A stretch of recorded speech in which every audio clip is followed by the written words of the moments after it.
Mais alors, le paradoxe, c'est que c'est Stendhal, et peut-être moins le Rouge et le Noir, que La Chartreuse et Lucien Leven. Euh, Lucien Leven, par ce côté roman éducation, et en même temps l'absence de grandes légendes, hein, qu'on trouve au contraire dans le Rouge et le Noir, et La Chartreuse pour le rythme. La Chartreuse pour le rythme, ça c'est un miracle de rythme. Et en même temps, Stendhal, c'est aussi Stendhal par rapport aux petits faits vrais, par rapport à la lecture des journaux, par rapport au fait de tisser dans le corps du roman, dans la prose, des citations de journal qu'on ne repère plus. Enfin, je veux dire, il faut être un spécialiste absolu de la petite presse du début du 19e siècle pour repérer ça. Et j'ai l'impression que dans les prépondérants, il y a beaucoup ça aussi.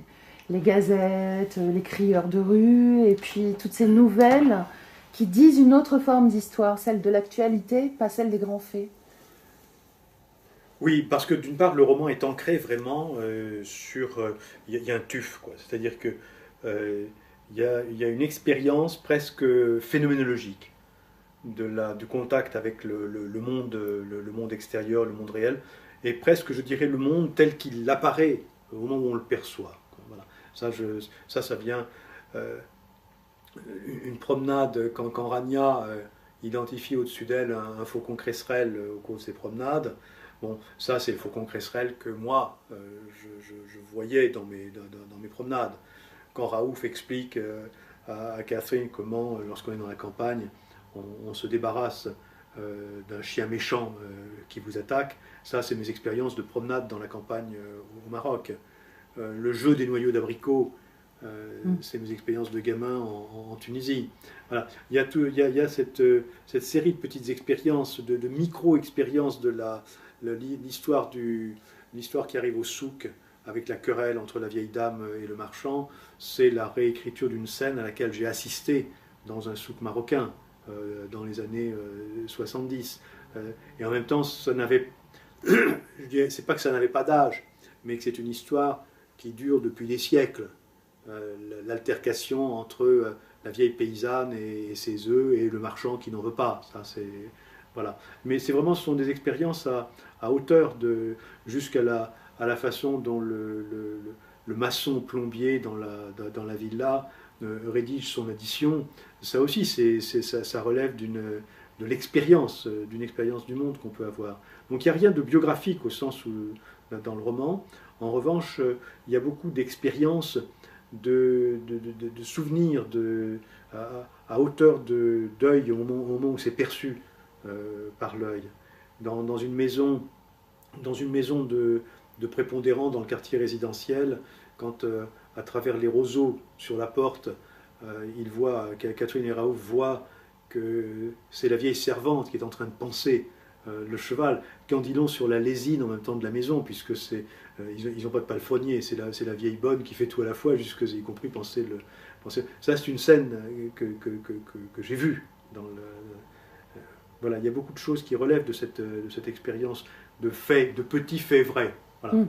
Oui, les petits faits vrais alors de Stendhal, mais à la manière des choses vues d'un Hugo. Donc voilà, exactement. Ouais, la manière des choses vues d'un Hugo, il y a beaucoup de choses comme ça. L'histoire de la glace dans le magasin de chaussures, ça c'était à Paris dans les années 60. Il y avait un magasin Bailly, boulevard Saint-Michel, qui avait une grande glace comme ça, et les vendeuses disaient faites attention à chaque fois. Oui, parce que moi je pensais à la manière dont l'histoire s'écrit dans le Rouge et le Noir, c'est-à-dire à la fois la grande histoire, donc évidemment dans le Rouge et le Noir c'est la Révolution de Juillet, c'est 1830, c'est le grand fait historique, chronique de 1830, dit Stendhal, et en même temps la Révolution n'est jamais là, c'est-à-dire qu'elle est en creux dans le récit, elle est absente totalement, elle est là dans une note en fait, et j'ai l'impression que c'est ta manière d'écrire l'histoire dans les prépondérants, c'est-à-dire que de la même manière la guerre de 14-18 c'est le grand avant, il y a la Seconde Guerre mondiale qui sera le grand après, et finalement le présent est là dans le journal, dans la manière dont le journal rend compte du présent. Oui. Et il y a ce travail sur la grande histoire, la petite histoire. Oui, parce que les gens ne le voient pas à l'époque. Oui. Sur le moment, nous aujourd'hui, on a un regard très large. la difficulté quand on lit cette presse, par exemple, ce qui est bien, c'est qu'aujourd'hui tous les journaux sont numérisés. Donc quand on a envie de travailler sur Hollywood des années 20, on a tous les journaux et toutes les revues qui sont numérisées. Quand on a envie de travailler sur la France des années 20, gallica.fr, il y a toute la presse française qui est numérisée. Donc on est vraiment immergé très très vite. On a vraiment l'impression d'une... C'est même pas des livres d'histoire. On est dans la primaire, dans la primaire littérature. On est dans la première source de documentation. Et il y a une immédiateté, je dirais presque une espèce de fraîcheur de la source, qui fait que les gens n'ont pas le sentiment de vivre l'histoire que nous connaissons nous aujourd'hui. Voilà. D'où la prudence qu'il faut exercer, parce qu'il faut éviter d'y aller avec des gros sabots. Il faut que ce soit le lecteur qui se dise. Voilà. Quand il déchiffre un journal allemand et qu'il lise la manifestation qui est organisée par un certain Hitler, voilà, c'est tout. Eux, ils sont là en train de regarder ça. Et puis, ils donnent l'info telle qu'elle. C'est pour nous que ça prend une résonance. Alors peut-être que c'est le fait, moi, d'avoir choisi cette information-là, plutôt que les 36 autres qu'il y avait dans le journal ce jour-là, qui a un effet de montage. Mais je me contente de citer, effectivement, les faits d'époque. Et alors, Stendhal toujours, donc, puisque c'est une interview Stendhal, dans le roman, on a Raouf, qui est donc un homme qui est pris entre deux femmes, dont une s'appelle Mathilda, donc ça appelle aussi Stendhal, non? Oui, là ça l'appelle, oui. Oui, il y a ce côté roman d'apprentissage aussi par les femmes, parce qu'elle la relation Raouf-Catherine, Gantier la commente en disant « deux vanités piquées », ça commence bien. Oui, voilà. Bon, il y a quelque chose de... Bon, ça a été une de mes grandes lectures, et c'est toujours une de mes grandes lectures depuis des décennies. Donc ça finit par sourdre dans le texte. Hein. Et la scène qui, moi, m'a vraiment fait passer au rouge et noir, c'est la scène... c'est la main. Voilà, la scène dans le restaurant, donc dans l'hôtel Scribe, qui est évidemment... Alors, pas du tout la réécriture de la scène de Julien qui veut prendre la main de Madame de Rênal et qui regarde l'horloge, etc., avec cette double focalisation qui est d'une cruauté terrifiante. Là, tout est vu à travers Gantier. Le regard de Gantier, oui. Voilà, mais on ne peut pas ne pas y penser. Bien sûr. Oui, il y a un jeu avec cette scène de Stendhal ou... Il y a un jeu. Il y a un jeu, c'est-à-dire que je cherchais, comme souvent, dans l'écriture du roman, j'aime bien leurrer le lecteur. C'est-à-dire, j'aime bien que le lecteur, c'est un peu comme Hitchcock, le lecteur veut tellement deviner l'auteur que finalement l'auteur s'amuse à faire des contre-pieds, à envoyer le lecteur sur une piste. Pendant ce temps-là, il peut continuer son roman tranquillement, etc. Donc l'idée, c'était effectivement, dans cette scène de la main, de faire partir Gantier, le lecteur en compagnie de Gantier, vers la fausse piste. Voilà. Et d'avoir cette scène de Catherine posant sa main sur celle de Raouf en plein restaurant, au grand scandale de Gantier. Il dit, mais elle est en train de paniquer complètement, le gamin, elle va me le... Voilà. Et c'est au bout d'un moment simplement que Gantier se rend compte de la réalité de ce qui se passe. Voilà. Mais ça, c'est sa surprise. Hein. Et c'est vrai que moi, je m'amusais en lisant ça, en écrivant ça, je m'amusais parce qu'au fond, c'était le symétrique de la scène de la main sous la table dans le rouge, quoi. C'est voilà. C'est ça que j'aime bien finalement. Le roman passe la main au roman.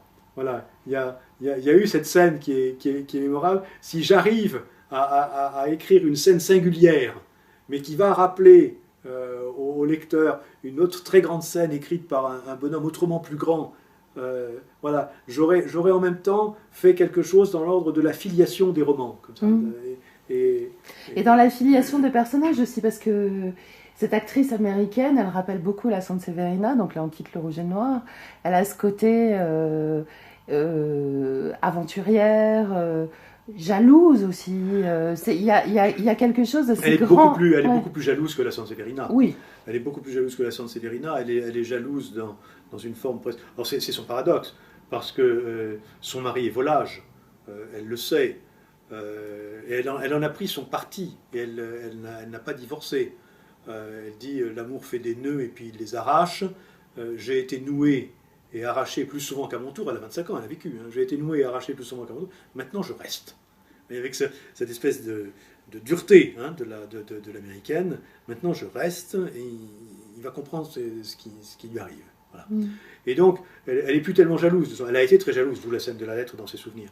Elle a été, mais là, du mari, elle n'est plus jalouse. Le paradoxe, c'est qu'évidemment, elle va être jalouse et très exclusive, très possessive vis-à-vis de Raouf, qu'elle va soupçonner, et évidemment à tort, et évidemment dans un scénario tel que elle finira par produire ce qu'elle craint, et ben, à force de l'avoir surveillée, etc. Bon, ça se passera.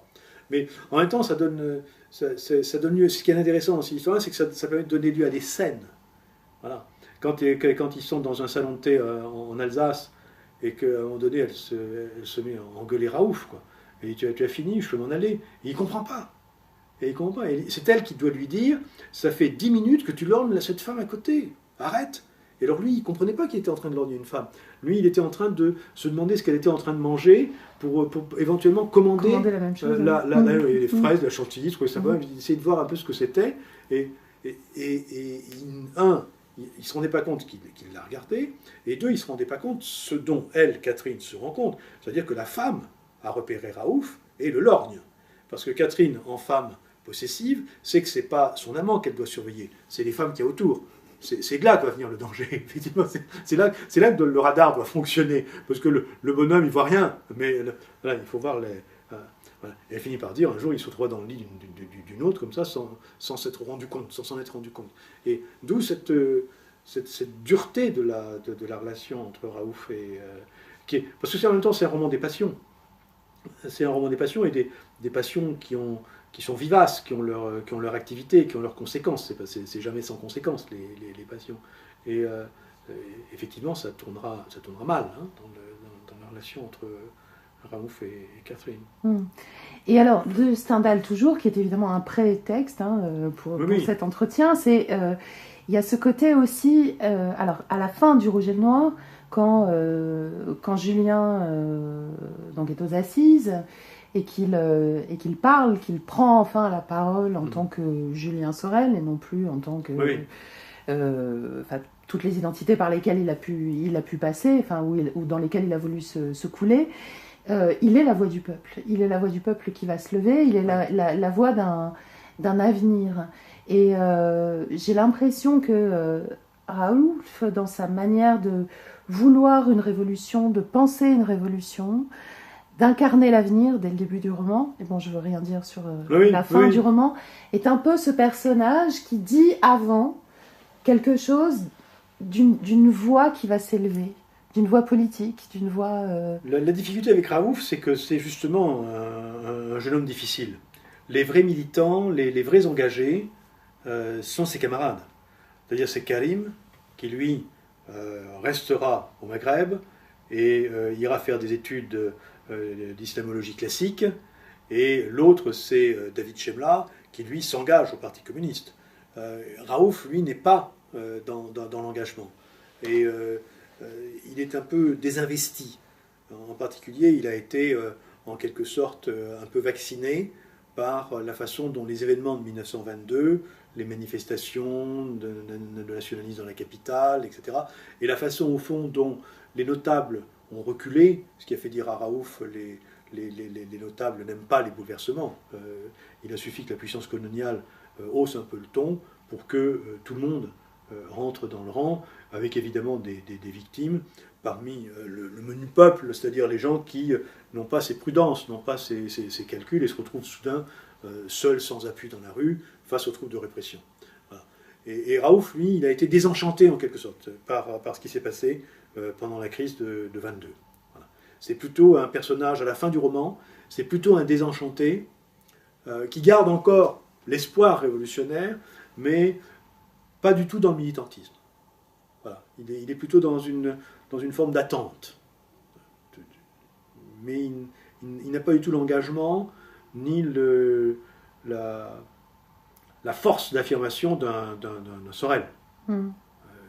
qui lui, effectivement, prononce le manifeste de la jeunesse en révolte de la première moitié du 19e. Hein, c'est très clair. Ouais. Et qui en même temps ne peut pas advenir. Enfin, il arrive trop tôt. Enfin, Et il arrive trop tôt. Ouais. Mais peut-être que Raoulf aussi. Enfin, De la même façon que Leven, lui aussi, est en porte-à-faux. Il est allé se promener mal à propos dans une de ses journées. Voilà. C'est ça. il n'y a pas d'exergue dans ce roman, il n'y a pas d'épigraphe. Ouais.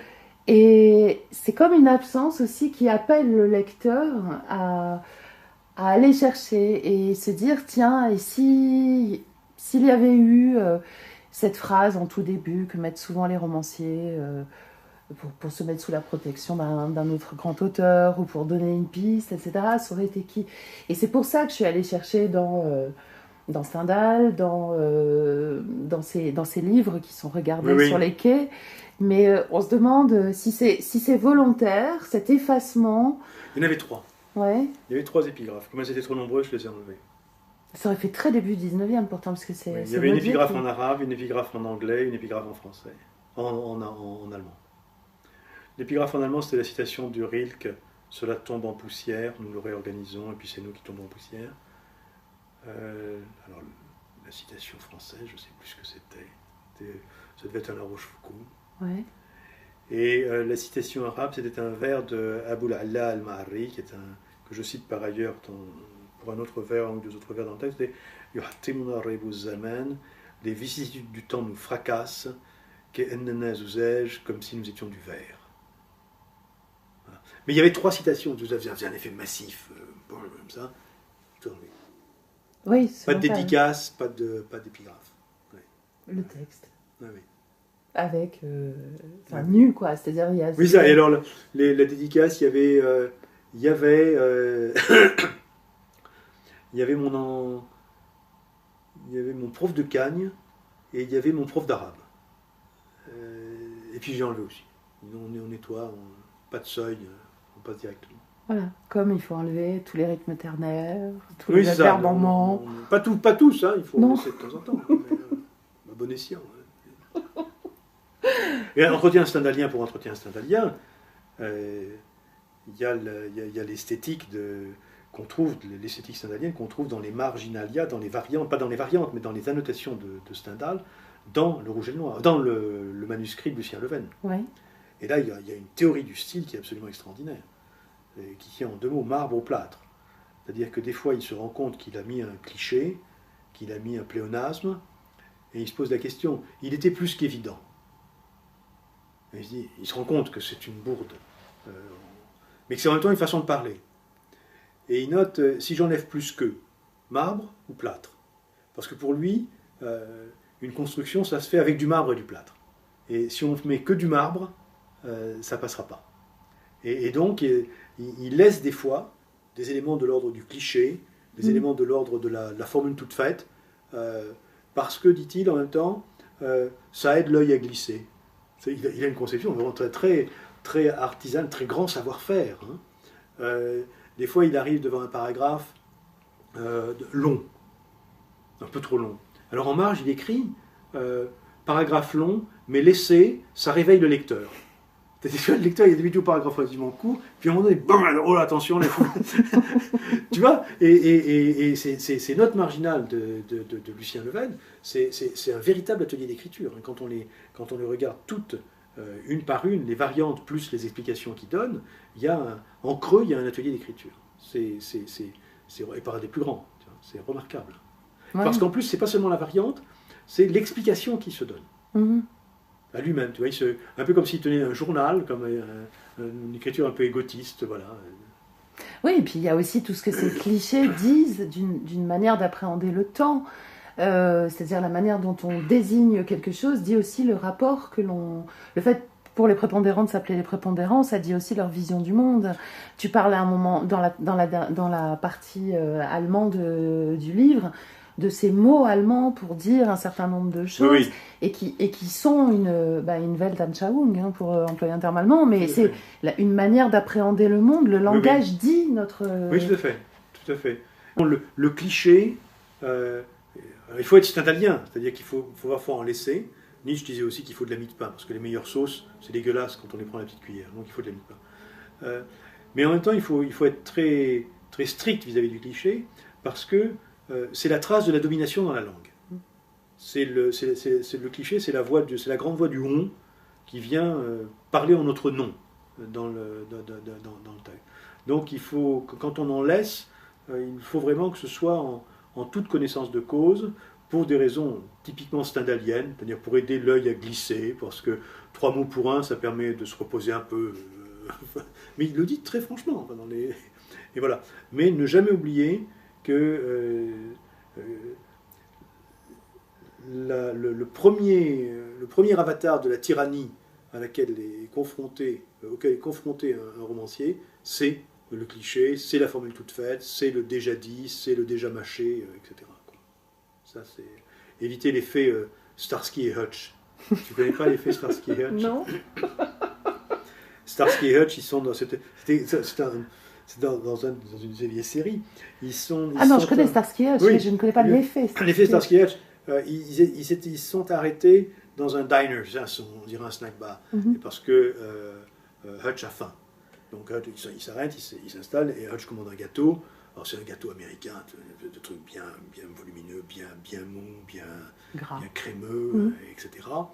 Et puis Starsky regarde ça, et Hutch, lui, commence à manger. Tu vois. Puis il prend une poignée à moucher, il commence à mâcher. Et puis on entend la voix de Hutch qui dit Starsky, oui Hutch, Starsky, ce gâteau a déjà été mâché. Et donc l'idée c'est d'écrire des phrases qui n'ont pas déjà été trop mâchées par les autres. Quoi. Voilà, des phrases que nul n'a encore mâchées. Et donc on est passé de Stendhal à Starsky et Hutch, qui est juste parfait. Mais il dit la même chose que Starsky et Hutch. Ah oui, tout à fait. Ça fait une super conclusion, ça, moi.